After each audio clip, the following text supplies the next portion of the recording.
তো সেই চোখ যা আমি সবসময় স্বপ্নে দেখি। ऐसा प्रेम और सृष्टि में कहा शिव अपूर्ण है शक्ति स्वयं पूर्ण है ऐसा प्रेम घोर है जो टूटे ना शिव अपूर्ण है शक्ति स्वयं पूर्ण है ऐसा प्रेम नूर है जो टूटे ना है ये एक दूजे से है ये एक दूजे में कुछ ना एक दूजे के बिना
मल्हारी मार्तंडे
কে রে?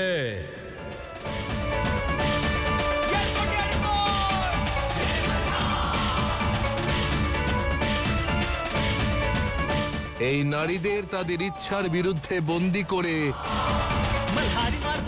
নিজেদের কাপুরুষতার প্রমাণ দিয়ে দিয়েছিস তোরা।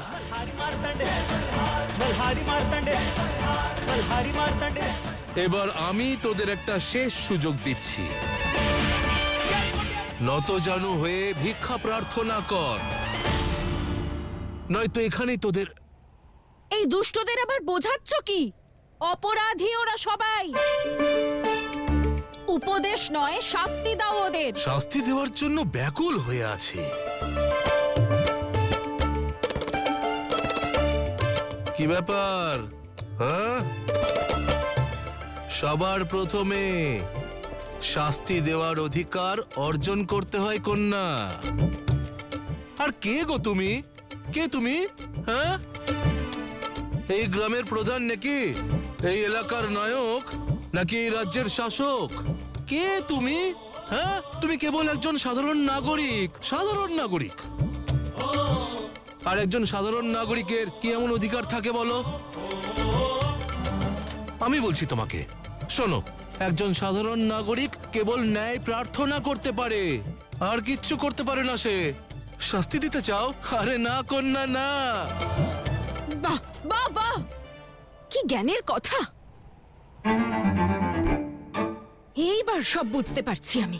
হ্যাঁ, তুমি না এই এদেরই মতন, তুমি ওদের সঙ্গে এসেছিলে, কিন্তু যেই তুমি দেখলে যে আমি ওদের সহায়তা করছি, তখন আমাকে রক্ষা করার, আমায় ন্যায় দেওয়ার নাটক শুরু করলে, নিজের মিত্রদের বাঁচানোর জন্য। ঠিক বুঝেছি তো?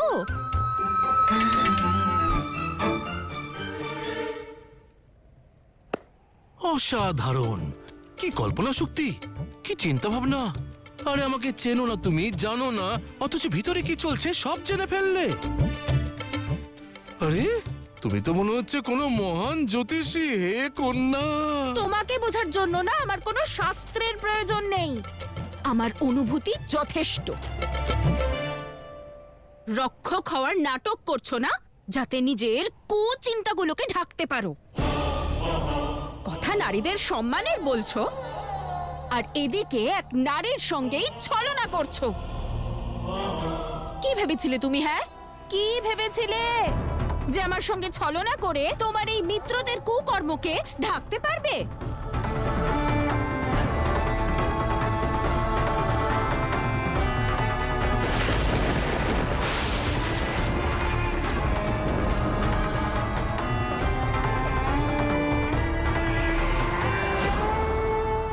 গণেশ, আমাদের মাতা পিতার মিলন হলো, কিন্তু শান্ত রূপে নয়, রুদ্র রূপে।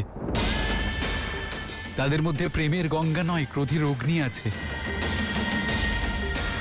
যার মধ্যে স্নেহের ফসল ফলা প্রায় অসম্ভব। এখন ক্রোধ আর প্রতিশোধের এই দ্বন্দ্বের মধ্যে শিবার শক্তি কিভাবে এক হবেন? শুধু মনের নয়, সংসারের প্রতিটি কণার এই মিলন কিভাবে সার্থক হবে?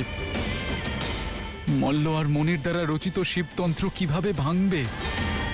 সেই জন্যই তো শিবশক্তির এই পরীক্ষা সময় চক্রের সব থেকে কঠিন পরীক্ষা দাদা। অগ্নিতে কোমল তৃণদল ভস্য হয়, কিন্তু ভালোবাসার স্বর্ণ, উদ্দেশ্যের কুন্দন এই অগ্নিতে তপ্ত হয়েই উজ্জ্বল হয়। এই ঘটনার সাক্ষী থাকা ছাড়া আমরা কিছুই করতে পারবো না। বিশ্বাস রাখো, যখন ক্রোধের তাপ শীতল হবে, তখন ভালোবাসার পুষ্প আবার ফুটে উঠবে। তুমি জানতে চাও তো আমার শাস্তি দেওয়ার অধিকার কেন আছে? আমার পরিচয় জানতে চেয়েছিলে না তুমি? তাহলে শোনো, আমি এই ক্ষেত্রের মহারাজ, মল্ল আর মনির ভ্রাতুষ্পুত্রী।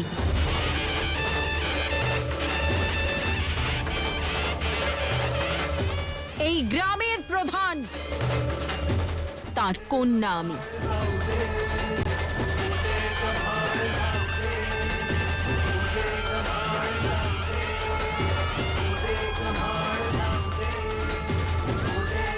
বারে বাহ,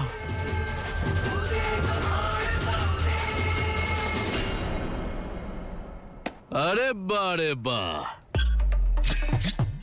আরে যে অন্যের পরিচয় অবলম্বন করে ক্ষমতা প্রদর্শন করে তার নিজের কোনো পরিচয় থাকে না।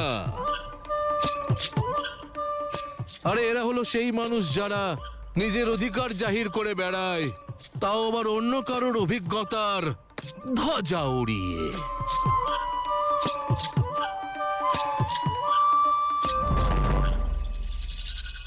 আমাকে ক্ষমা করে দিন।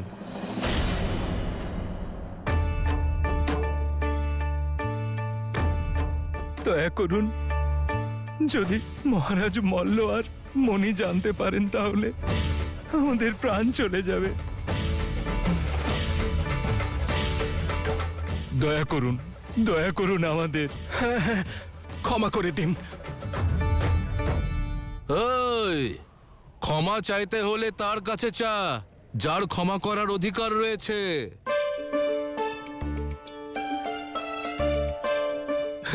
এখানে না। যা মহারাজ মল্ল, মহারাজ মণি, ওদের কাছে যা, করো জোরে ক্ষমা প্রার্থনা কর, বল আমরা ভুল করেছি, আমরা প্রায়শ্চিত্ত করতে চাই। ইনি মহারাজ মল্ল আর মহারাজ মণির ভাইজি।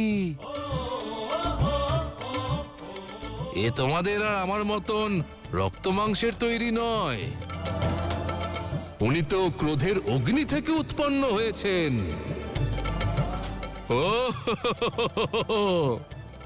ও তোদের কাউকে ক্ষমা করবে না রে।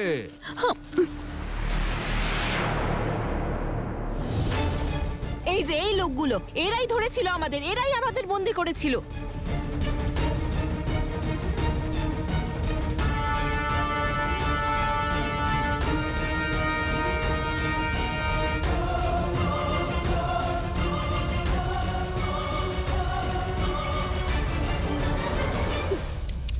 হ্যাঁ, ঠিক বলেছ তুমি। আমি অগ্নি থেকে উৎপন্ন হইনি, আমি স্বয়ং অগ্নি, আমি স্বয়ং অগ্নি, আমি স্বয়ং অগ্নি। এবার সময় হয়ে গেছে, নারীদের হুঙ্কার নাদ সমগ্র সংসারে ধ্বনিত হবে।